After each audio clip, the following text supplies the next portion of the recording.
If you're past a certain age, there are 5 kinds of people this stage of life is asking you to stop letting close. Some of them are strangers who wandered into your world by accident, but for most of us, at least one of them is family. I'm not going to make you wait until the end to hear what they are. A person who turns every conversation into a crisis. A person who never really sees you. A person who criticizes everything you've built. A person who treats you like a safety net instead of a human being. And a person who takes everything you give and never once says thank you. You already have a face in mind for at least one of them, maybe 2. Take this moment to breathe and remember that you deserve a life filled with quiet dignity and peace. Before we go any further, if any part of what I just said landed somewhere real, take a second to like this video and subscribe. It helps these conversations find the people who are still trying to figure out how to say the thing they've never said out loud. Here's something nobody tells you about getting older. It's not that you become less patient. It's that you finally understand what your patience is worth. When you're 30, you can burn an evening on a friend who drains you and still have 40 more years to make up for it. When you're past 60, past 70, every evening is no longer a renewable resource. You start doing a kind of quiet math you never did before, not about money, but about time and who gets to spend yours with you. A sociologist at Cornell named Carl Pillemer spent years studying what he calls family estrangement, people who go quiet on a parent, a sibling, a child, and simply stop. In a national survey of more than 1,300 American adults, he found that roughly 1 in 4 were currently estranged from someone in their own family. Not fighting, not working through something, just done. That number surprised people when it came out because we like to believe estrangement is rare, shameful, something that happens in other families. It isn't. And once you sit with that number for a while, a different question starts to matter more than why would anyone do that? The better question is, what took them so long? The first kind of person I want to talk about is the one who turns your phone into a source of dread. I'll call her the emergency maker because that's what she does. She manufactures a crisis and then hands it to you like it was always yours to carry. There's a name for what's happening in these calls, even if nobody ever says it out loud. Psychologist Robert Cialdini, who spent his career studying influence, calls it the scarcity principle in disguise. When something is framed as urgent and about to run out, whether it's a sale or a sister's rent money, people stop thinking clearly and start reacting. Manufactured urgency doesn't just ask for help. It hijacks the part of your brain that's supposed to pause and evaluate. I know a woman, I'll call her Renee, who has a younger sister living 2 states away in Ohio. For almost 6 years, that sister called maybe 3, 4 times a month, always at night, always the same shape of conversation. Rent was short. The car wouldn't start. A boyfriend had just left and taken half the furniture. Every single time there was a number attached to the crisis, and every single time Renee found herself reaching for her checkbook before she'd even finished feeling worried. What made it so hard to see clearly wasn't the money. It was the tone underneath the money. If Renee hesitated, even for a day, the next call would carry a different weight, disappointment, or fear, or a comment about how family is supposed to show up for each other. Renee told me once that she stopped noticing somewhere in year 3 that she wasn't actually making decisions anymore. She was just reacting to whoever called last. Here's the part worth sitting with. Help that's given freely feels like love. Help that's extracted through urgency feels like a toll you keep paying so the person on the other end of the phone will stop being upset with you. Those are 2 completely different things, even though from the outside they can look identical. Renee didn't fix it by cutting her sister off in anger. She fixed it by doing something much smaller and much harder. She started pausing. She'd say, "I hear you, and I need a day before I respond." No explanation, no apology for taking the day. The first few times, her sister was furious. If you recognize this pattern in your own life, here's what actually works. 1. Separate the phone call from the money. Tell them you'll respond tomorrow every time, without exception. 2. Ask one question before you ask how much. What have you already tried? Because someone in a real emergency usually has an answer, and someone manufacturing one usually doesn't. 3. Track how often the crisis lands right before a deadline you'd know about, like rent day. Patterns don't lie, even when people do. But the crises, strangely, started happening less often. It turns out some emergencies only exist because someone is guaranteed to answer them immediately. That one, at least, announces itself loudly. The second kind of person is much harder to catch because she never asks you for a single thing. The second kind of person is quieter and in some ways lonelier to be around because they're not asking you for anything. They're just never asking about you. I think of a woman named Carol, who'd been in the same book club as a friend of mine for almost 15 years, out in a small town in Georgia. Carol was warm, Carol was generous with compliments, and every single conversation, without fail, found its way back to Carol within about 90 seconds.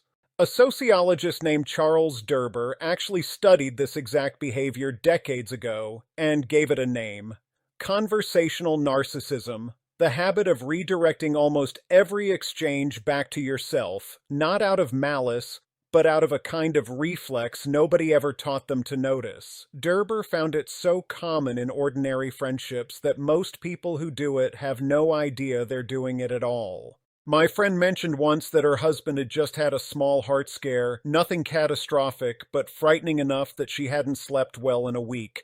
Carol's response was to nod, say, "That's terrible," and then spend the next 20 minutes describing a similar thing that had happened to her own husband 3 years earlier, in far greater detail, with far more sympathy directed at herself than she'd offered a moment before. My friend told me the moment that finally clarified things for her wasn't dramatic. She was sitting across from Carol at a lunch, realized she hadn't been asked a single real question about her own life in longer than she could remember, and just noticed it, calmly, like putting on glasses she didn't know she needed. She didn't end the friendship, she just stopped performing the role of an audience. When Carol redirected a conversation back to herself, my friend would let a beat of silence sit there, and then simply return to what she'd been saying, as if the interruption hadn't happened. It felt rude the first time. It wasn't. It was just the first time in 15 years she'd insisted on finishing her own sentence. A few things help here. 1. Count the redirects for one conversation, just once, quietly in your head. The number itself is usually the wake-up call. 2. When you're interrupted mid-story, finish the sentence anyway, calmly, as if the interruption simply didn't register.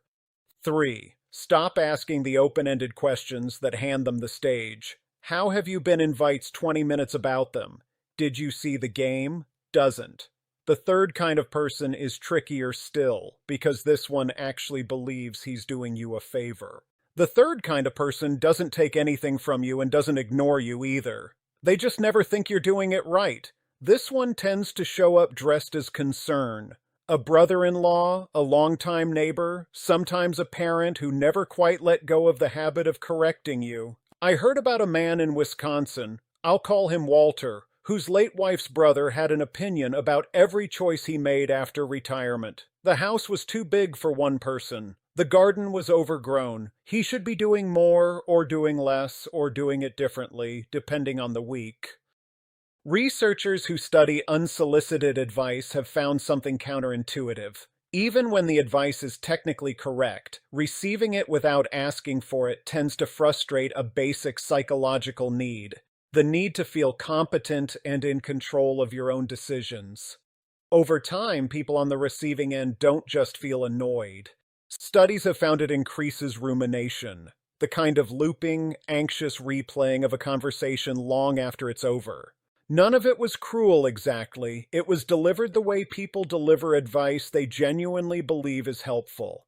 But Walter told me that after a while, he started running his own decisions through an invisible filter. Not "what do I want," but "what will he say about this?" That's the real damage of a constant critic. It doesn't announce itself as an attack. It just slowly moves in and starts making your decisions with you, uninvited. What finally shifted things for Walter wasn't a confrontation. It was a sentence he started using instead of an explanation. Someone would criticize a choice, and instead of defending it, he'd simply say, "That's fair, I'm still happy with it," and change the subject. No debate, no case to be made. Not every opinion, it turns out, is owed a hearing in your own head, even when it comes from someone who's been in your life for 30 years.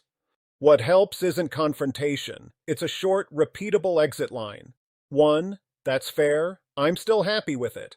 No debate offered, none invited.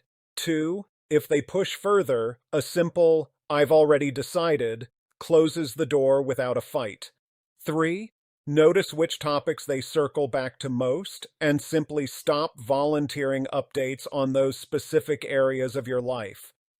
You don't owe a full report to someone auditing your choices. The fourth kind of person is different from the first three, because this one usually isn't a friend, it's someone you're related to.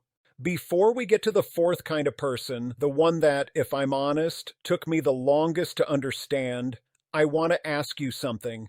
If one of the first three people I've described has a face in your mind right now, drop a single word in the comments. Just the word, you don't have to explain it. Some of you are going to see the exact same word show up 100 times, and there's something quietly comforting about that. Now, the fourth kind of person. This one is different because it usually isn't a friend or an acquaintance. It's someone you're related to, and it hides behind a word that has trapped more older adults than almost any other word in the language: temporary. Here in the US, a large national survey by AARP found that roughly 3 out of 4 parents over 50 are still providing some form of financial support to their adult children, not occasionally, but as an ongoing part of their monthly life. That number isn't a judgment on the adult children. Rent is expensive. Jobs are unstable in ways they weren't a generation ago. But there's a difference between helping someone through a hard season and becoming the permanent floor underneath someone who has quietly decided they don't need to build their own. I think about a woman I'll call Barbara, out in Pennsylvania, whose grandson asked if he could stay with her for a month or two after losing his apartment. He was going to look for work, save a little, and move on. That was the plan. The month became 5 months. The dishes piled up. The thermostat got adjusted without asking.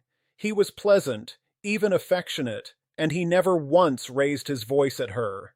He just never did the things he'd said he'd do, week after week, always with a reason that made sense in the moment. Barbara told me the thing that finally cracked something open for her wasn't an argument. It was an ordinary Tuesday. She'd spent the morning at a cardiology appointment, waiting to hear whether a new medication was working, worried in the specific tired way you worry about your own heart when you're in your 70s.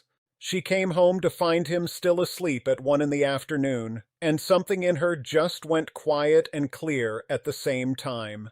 She thought, "I am spending what's left of my good years carrying a grown man who has decided not to carry himself." That thought is a hard one for people our age to have because so many of us were raised to believe that helping family is simply what you do, without conditions, without an expiration date. But helping someone through hardship and absorbing a pattern that has no intention of ending are not the same act, even though they can wear the same clothes for a while. Barbara didn't throw him out. She sat him down calmly and gave him 30 days. He was hurt. He said so.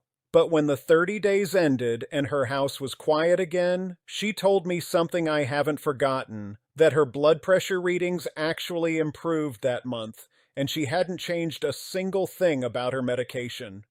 Peace, it turns out, is not just a feeling. For an aging body, it's closer to medicine. If you're in the middle of this right now, 3 things tend to help. 1. Replace temporary with an actual date, spoken out loud, agreed on together, through the end of March, not for a while. 2. Write down what you're providing, in plain terms, even just for yourself. rent, meals, laundry, gas money, because it's hard to see a pattern you've never once listed. 3. Give a real deadline before the hard conversation, the way Barbara gave her grandson 30 days, and let the deadline do the talking instead of your anger.